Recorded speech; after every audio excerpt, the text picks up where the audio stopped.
Assalamu alaikum. Welcome to Dialogue. I'm Taimur Shamil. RSS and Shiv Sena, these are two mainstream, I would say, two right-wing political groups in India. Extremist groups who have been operating and working inside India. And these two groups have been backing BJP through and through for the last many years. RSS and Shiv Sena, they stand for Hindutva, extremism and terrorism at the same time.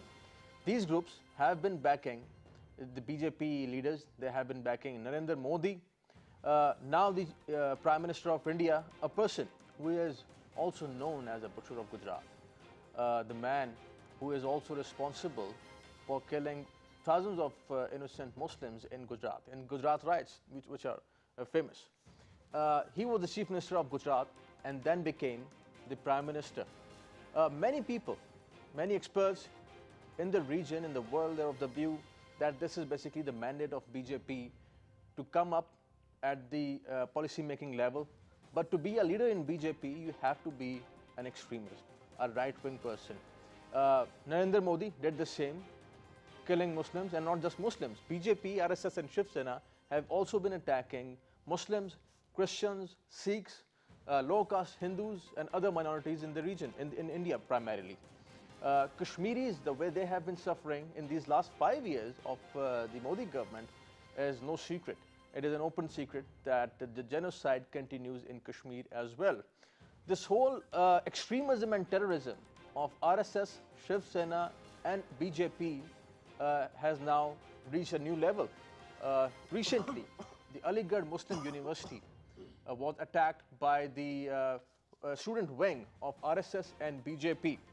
The Aditya Nath Yogi, who is the Chief Minister of UP, he also backed this group. Akhil Bharatiya Parishad is an organization which is the student wing of RSS. And this student wing, this union, also collaborates with BJP. This wing attacked the Aligarh Muslim University because Muhammad Ali Jinnah, the founder of Pakistan, the founding father of Pakistan, his photograph is there in the Union Hall of Aligarh Muslim University. He was the founder of Aligarh Muslim University, a donor as well, and a life member. So this is in the rules of Aligarh Muslim University that the donors and life members, their photographs are there in the student union hall. But this is not what RSS wants. This is not what BJP and Shiv Sena wants, because they are now trying to distort the whole history of India. And they want to make India basically a Hindu-dominated, Hindutva mindset prevailing country. India, which claims to be the largest democracy, is also perhaps the largest fascism in the world. Today we are going to discuss about what happened at Aligarh Muslim University. Many Muslim students, and not just Muslims, other students who are not from who are not Muslims, have been fighting this extremist mindset prevailing inside India.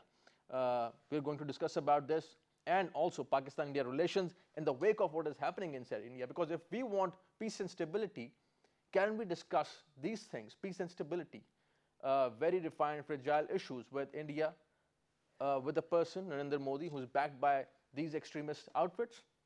For this, we have our special guest in the studios, Brigadier Retired Muhammad Khan. Is a senior defense analyst and a political analyst as well, and an academician. So welcome to the show.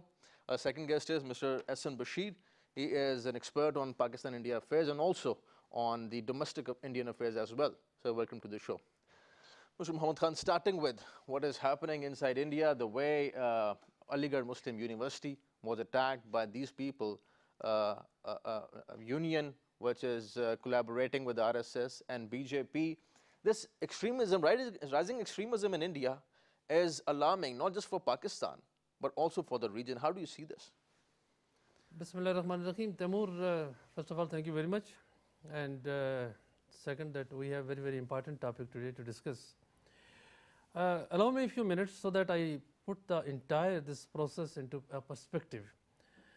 You said in your introduction that RSS and Shiv Sena, these are the political parties or the wings or extremists, but I would say that they are indeed the militant groups or the terrorist groups.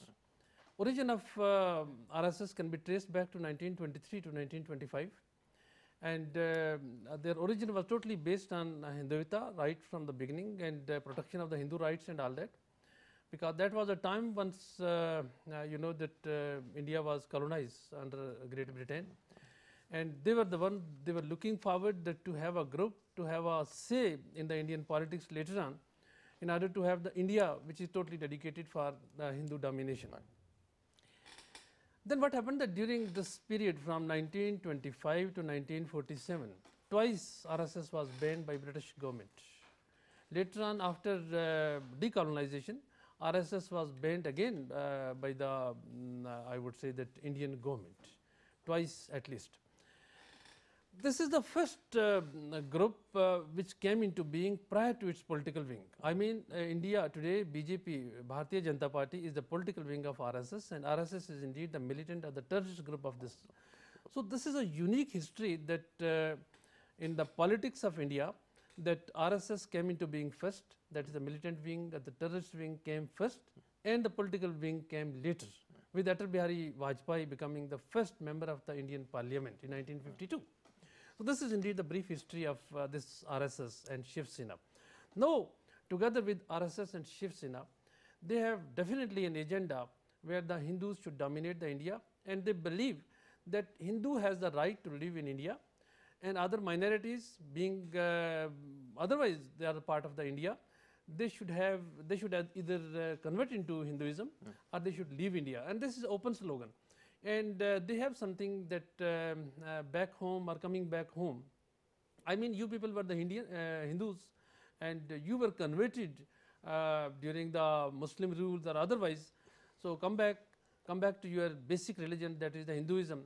You have a room, you have an opening for you, and if not, then you have to leave India. And even if they are not, then you will be beaten, you will be punished, you will be killed. And this is indeed the strategy which is being followed.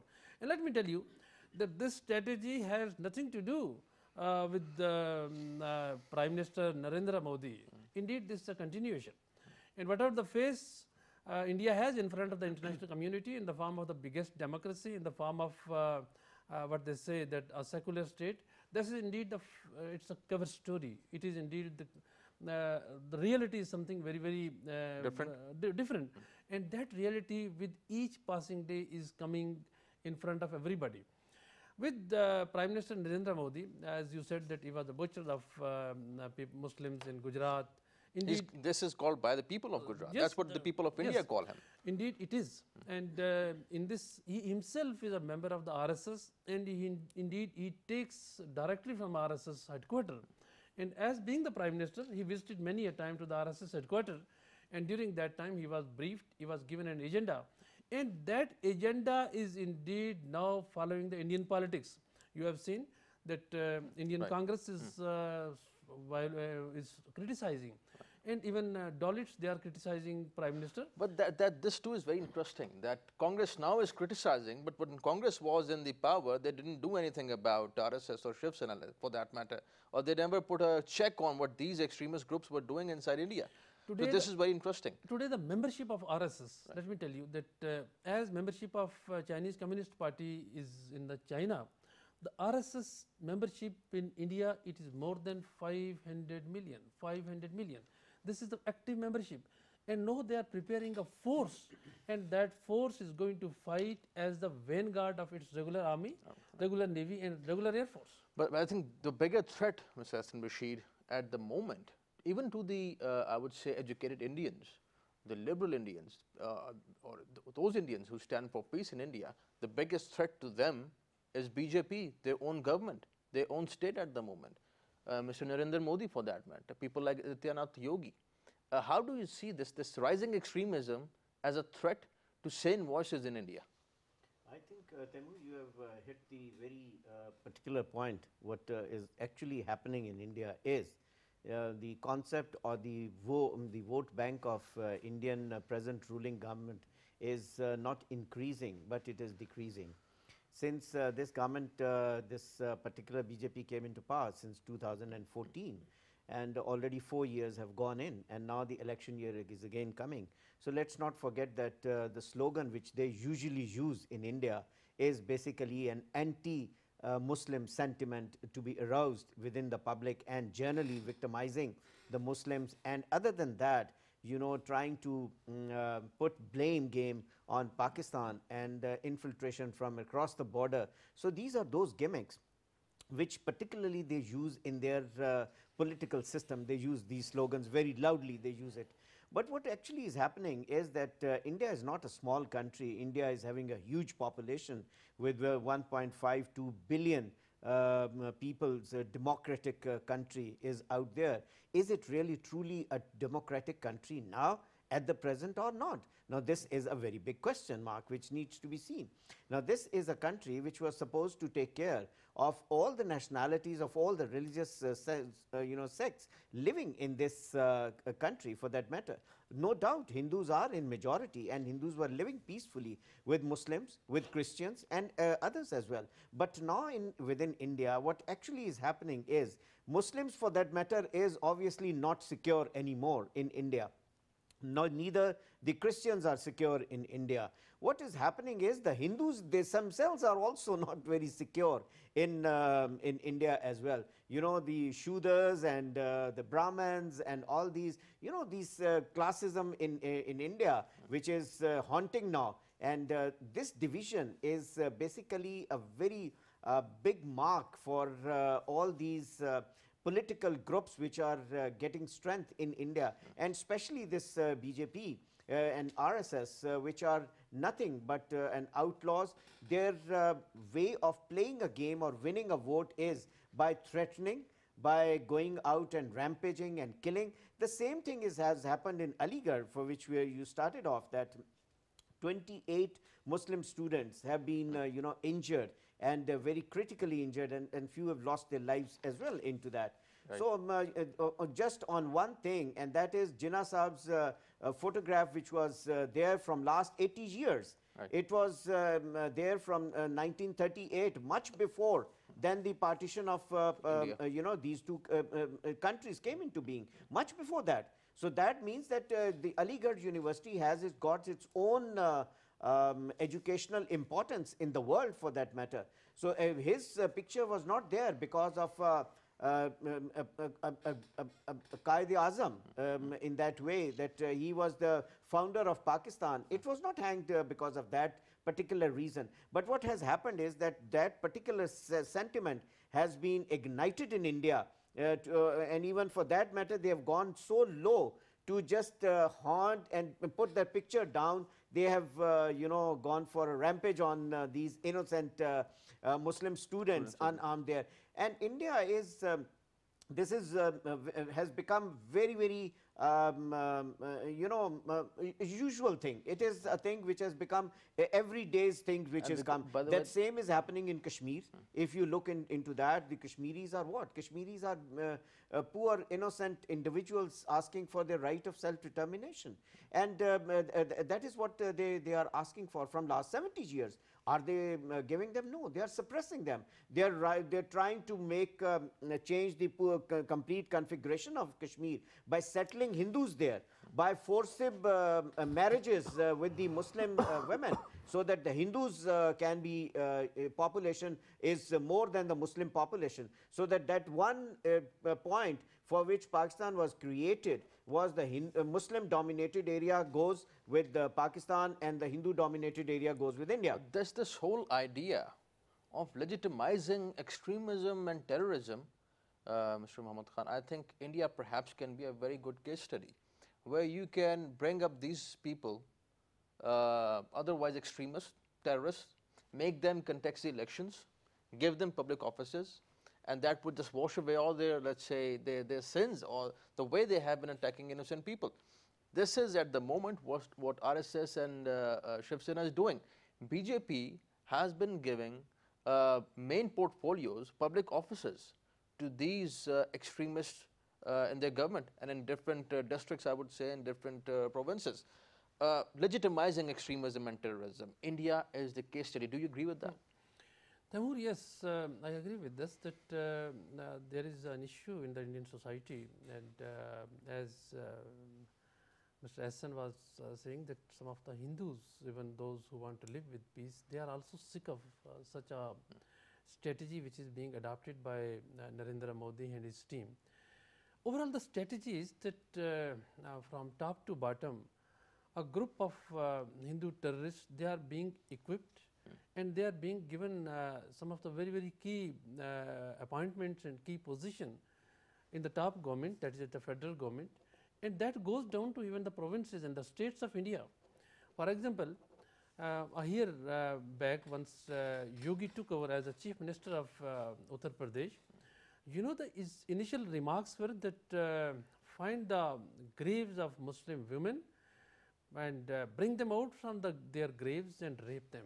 I mean, this was his statement, and this is something which I personally heard. Even on the recent incident, Adityanath Yogi said that he backs these people who have attacked the Aligarh Muslim University because he thinks that Jinnah was the person who divided India. So this is the mindset of a chief minister. Yes, and Yogi indeed, in particularly, he said that all mosques in UP should have idols. I mean, it should not be a Muslim place. Basically, these were the Hindu temples which were converted and all that. Therefore, they should have the Hindu character also. And if somebody is not willing to pray in the mosque, should go out, or some other mosque should be closed for that matter. And then about the cow and its being sacred for the Hindus and all that, he has a very, very extremist ideology. No, in the entire UP, and UP is has a population which is more than the Pakistani population. This means that that force is indeed now going downward to even the tehsil and village level, and they are isolating all the minorities, particularly the Muslims are being the biggest target. And they are in big numbers in UP. In the society, this trend of terrorism is indeed rising. Your particular question that whether these people should be holding the public offices and all that, indeed they are being spread in this entire Indian society as an official policy of the Narendra Modi, and this policy indeed is need to be contested. But let me tell you that once this is being done, I remember that it was Guardian which has written that Hindu Talibanization, it was a year back and all that, which means that if India is fighting a case against Pakistan, that the Pakistani, there are the extremist group in the Pakistan, let there be the reality to be brought out that in India, this extremism and the terrorism is more dangerous and violent than as it is in the Pakistan, because Pakistani armed forces, Pakistani security forces, Pakistani government and the Pakistani society has been countering throughout this trends of extremism and the terrorism.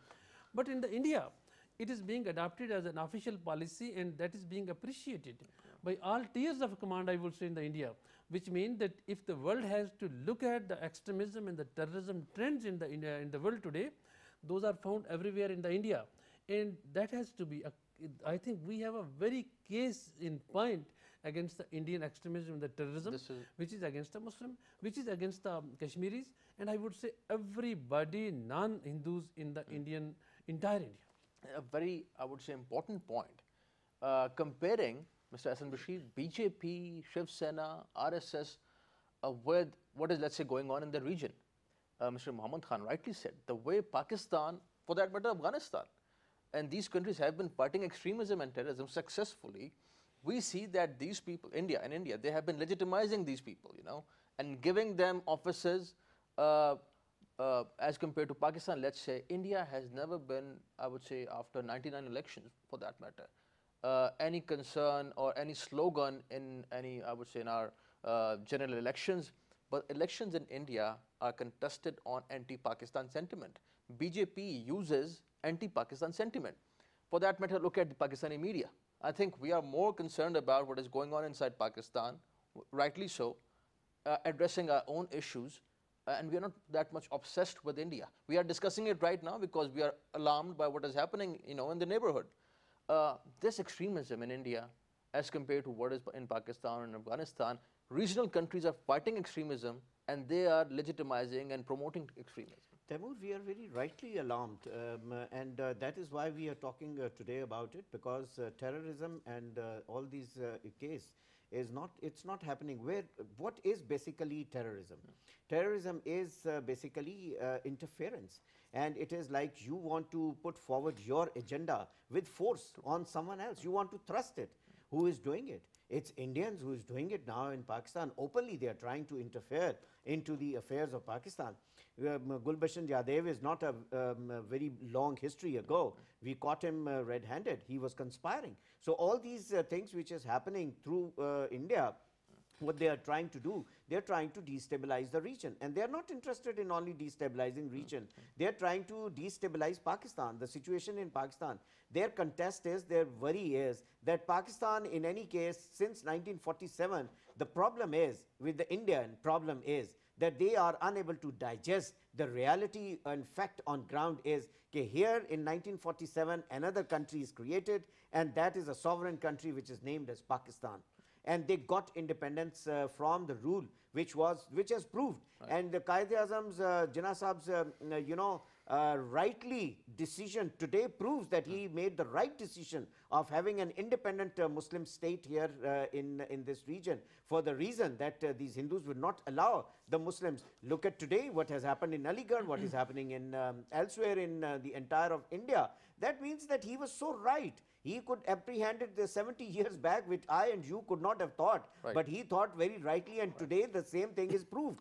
Rightly. We can see that. We can see that in Aligarh University. Exactly. And the gimmick which they use for their own elections is against anti-Pakistan sentiment they always try to use, and they try to make and ignite and put the situation, alarming situations and alarming kind of things. They just try to, figure it out and make a plot, make a gameplay, and then present it out there to the world. Look, oh, we are being disturbed by Pakistan, and this is what is happening. Terrorism is not basically something which is related to Pakistan. Pakistan has killed this menace of terrorism from its soil, from the region itself, and the world has recognized it.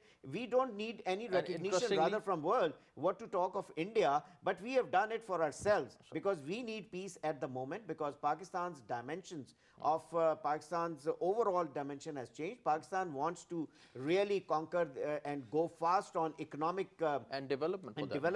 The narrative has changed in Pakistan. We no more think of having a war and all that. We think of growing economically. We try to think of solving problems of our people, those who are every day growing in number. India should also do the same. That's a lesson which they need to learn. That is exactly the point, I would say, that I want to understand, and I think our viewers should see, and what we're discussing, that is that India is basically a BJP, I would say. BJP is baffled by the development and the development projects that Pakistan, China, Iran, Afghanistan, I would say, and even the Central Asian states, they're working on. India rather is not a part of this whole development thing. India is gradually, I would say, getting isolated. Is India getting isolated? We'll talk about India being isolated at the moment, not by any other, let's say, group or a party, but itself, the BJP, the government of BJP is isolating India day by day. Countries in the region stand for peace and stability, but what we see in India, the way, once again, nothing new, once again, the student wing of RSS, Shiv Sena and BJP, the way they have attacked the Aligarh Muslim University is alarming, not just for many sane voices in India, but also in Pakistan and in the region. We'll continue our discussion on rising extremism in India. Stay with us.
Welcome back. Communalism is nothing new in India. Extremism and terrorism too has now become more sort of a hallmark of BJP and the BJP way of politics.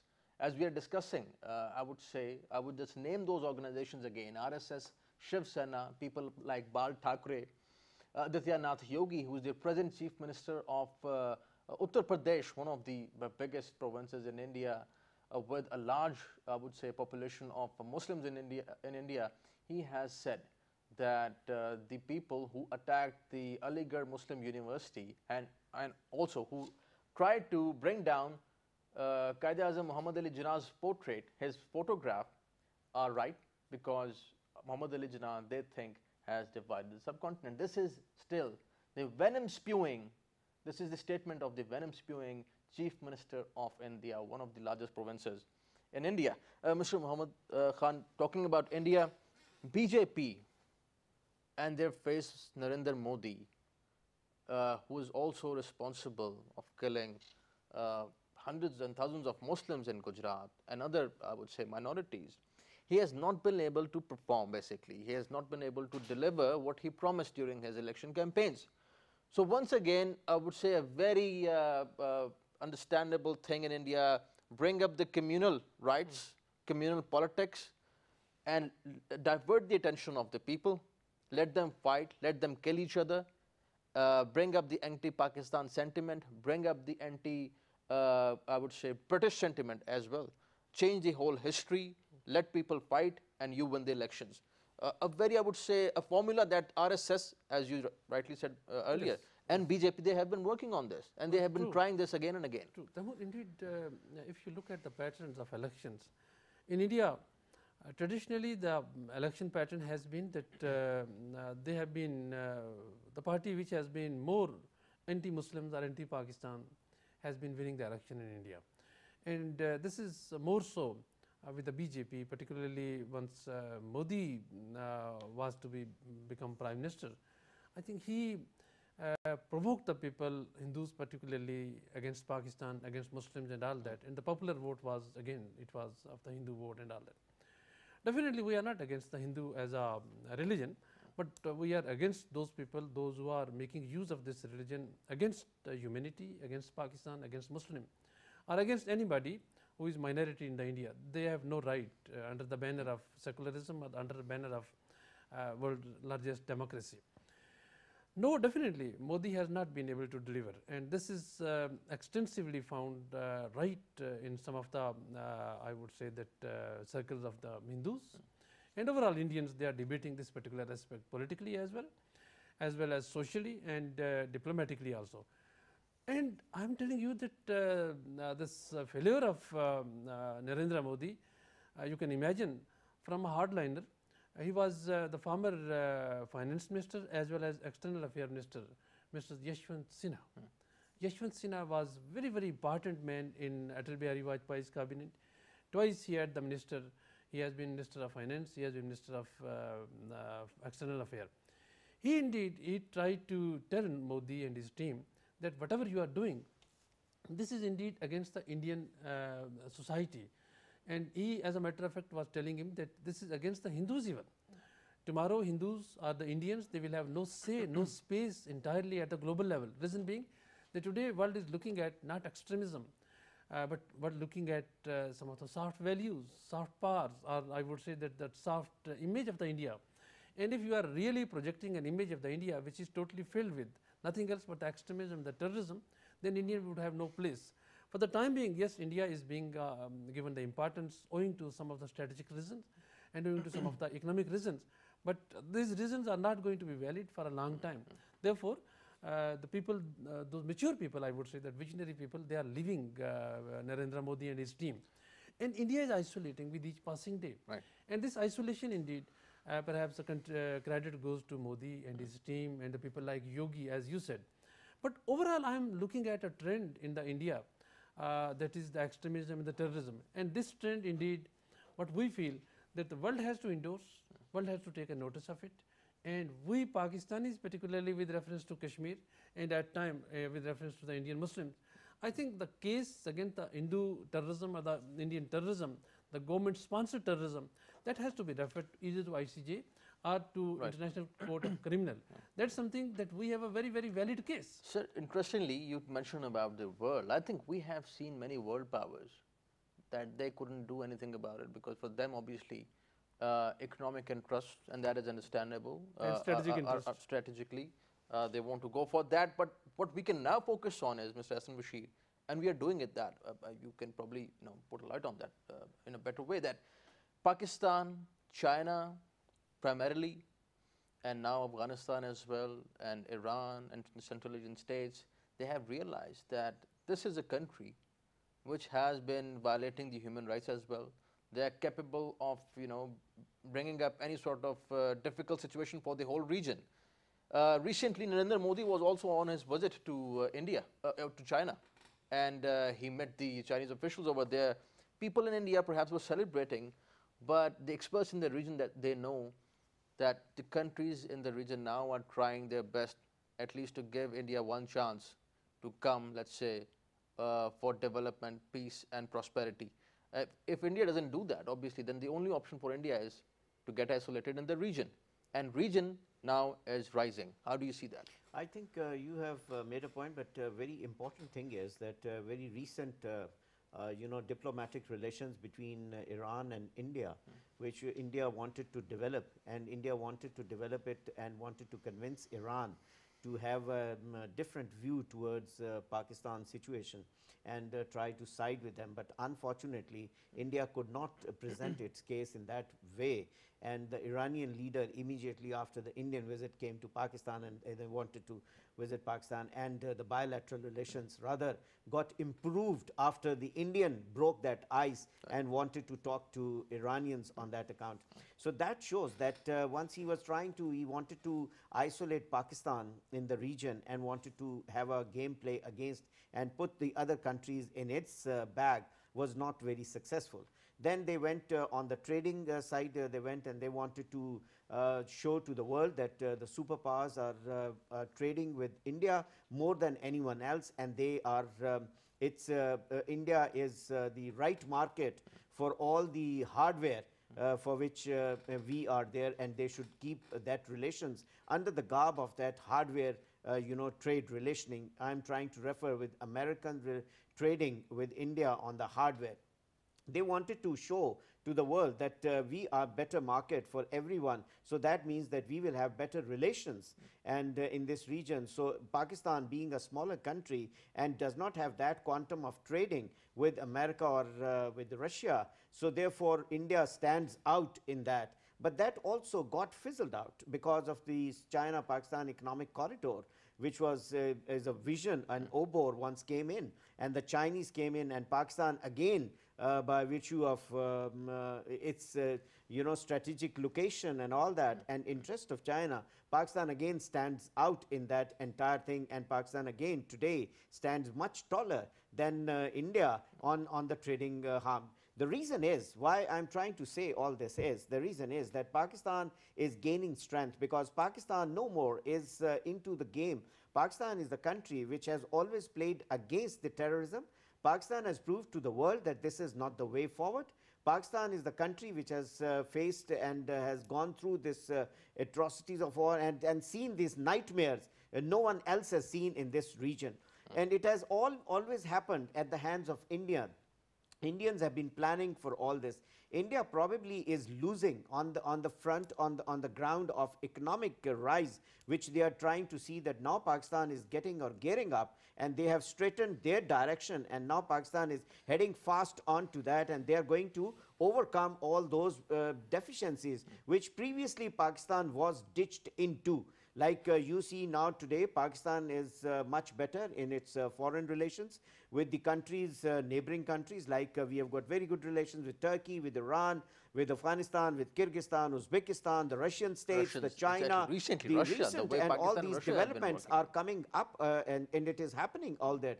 See, where India is trying to do is wherever they go, they try to only speak against Pakistan, and they try to show to the world that ages old thing they only try to take out of their bag is that Pakistan is terrorist sponsoring country. A country which has faced so much of its atrocities in the home, how can they sponsor for the same thing? It is not possible.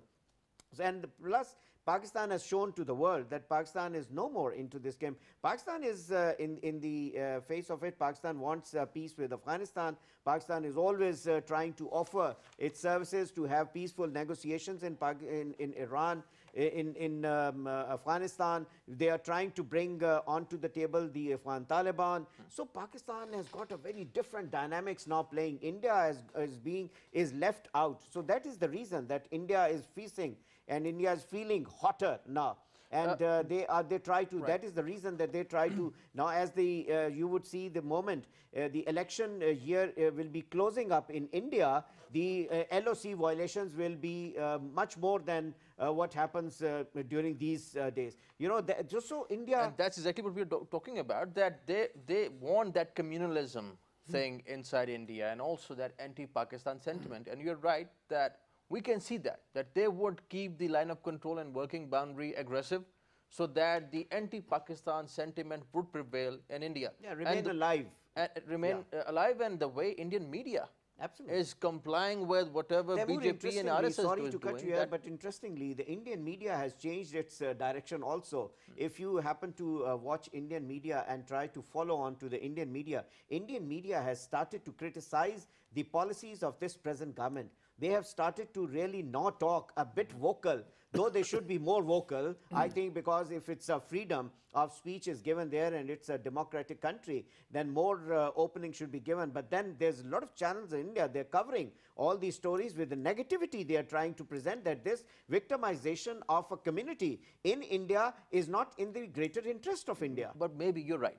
But I think maybe 2 or 3 perhaps media groups, but the larger media in India, interestingly, is just another, I would say, media wing of BJP and RSS and Shiv Sena. They have been doing it. But you're right, there are some sane voices that we are talking, in media as well, and in the society. Mr. Muhammad Khan, Pakistan and India both have also become members of Shanghai Cooperation Organization. While we talk about development and prosperity in the region, economic stability, both are now the members, but the issue is that if you look at the charter of Shanghai Cooperation Organization, it clearly mentions that SCO now expects, let's say, or the regional organizations working for development, they expect that the member states would not be a part of financiers of terrorism or extremism. They have to do well also on the domestic side as well in fighting extremism and terrorism. We have a history, 17 years, that we have been fighting extremism and terrorism. Do you see that India would anyway be coming up to that standard of even SCO, because we can see people like Adityanath and Narendra Modi and these people, RSS Shiv Sena, financing even the TTP, financing Jamaatul Ahrar in Afghanistan, financing people like Mr. Hassan Bashir just mentioned, Yadav for that matter. These organizations, what India gave up? Their support to extremism and terrorism inside India and outside India? Taimur, indeed, 3 very important aspects of SCO is to fight against extremism, terrorism and separatism. Right? These are 3 slogans of Shanghai Cooperation Organization.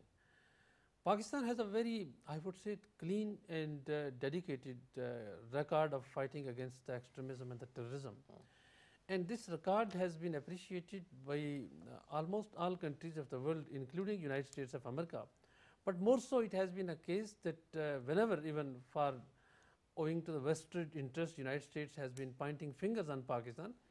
I think China has been forthcoming to give a clarity to the world, and now Russia has joined hand. So 2 major two major countries, they are part of this organization, Russia and China, and they have lot of appreciation for the countries like Pakistan. And these 2 countries, they are feeling heat of that this rising extremism in the Indian society is something very, very dangerous. Reason being that, and this is not only these 2 countries, but entire countries of SCO, they are feeling problem. And today, once we will have forthcoming meeting of SCO in June this year, I think Pakistan and India, they have lot And since Pakistan has a lot in the form that Pakistan has indeed reflected, given a very clear picture as far as fight against extremism and terrorism. But on the Indian side, you do not have any of thing in the credit of India. Rather, with each passing day, the world as a whole, and this organization in particular, is noticing the Indian trends toward extremism and terrorism. Therefore, perhaps this is going to be an issue with the SCO, if not this year, next year, that after all India is doing not what it is supposed to do from the banner or the charter of SCO, whereas Pakistan has done a lot, and this is going to be in the advantage of the Pakistan. But Taimur, once we have all these things, I think there is a requirement at the level of the government in the Pakistan that we should do all out in order to highlight what is being done in the India or Indian promotion of the extremism, the terrorism in the Pakistan. Very recently, I have a statement with me, that is the former Chief of Army Staff of India, General Bikram Singh. He said that we have to bleed Pakistan, we have to hire the people, we have to give them money, and they have to be made terrorists and extremists. This is official policy of India, and that has to be given as evidence to the SCO forum also. Well, you rightly said, and I think this is very evident from their statements as well, what the Indian officials want. But I hope that the same voices are there in the region, even in India, Pakistan and other countries, and we hope that peace prevails. Gentlemen, thank you for joining us. Mr. Muhammad Khan, thank you for joining us. Thank you for your time. Mr. Ahsan Rashid, pleasure having you on the show. Thank you for joining us. The extremism and terrorism in India is on the rise. We saw what happened this week. The Aligarh Muslim University was attacked by the students who have affiliation with RSS, Shiv Sena and BJP. This is the student wing of the BJP and extremist groups in India. Pakistan stands for peace. We have been talking about peace, but any adventure from the Indian side would certainly would be responded in the same coin, and also Pakistan is in the position of giving a befitting response to any Indian aggression on line of control and working boundary, because this is understandable. BJP is contesting, they have been contesting the elections on anti-Pakistan sentiment. They perhaps would continue that. But as I said earlier, any adventure would be paid back in the same coin. Thank you for watching today's program. See you next time. Khuda Hafiz.